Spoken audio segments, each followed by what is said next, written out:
Ewan ko kung paano ko bibit-bitin yung pagtingin ko, kasi kung hanggang tingin lang ay bitin.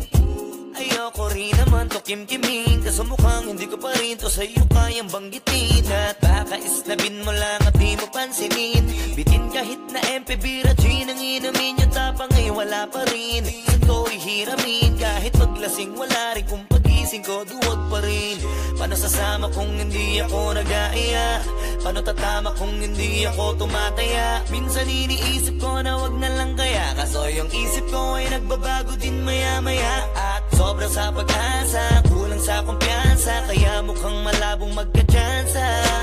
Gusto ko lang naman yung mag-ipopoy mo ba siya? Yun ang matagal ko ng pantasya. Matagal na kitang sinusundan, tinititigan at hindi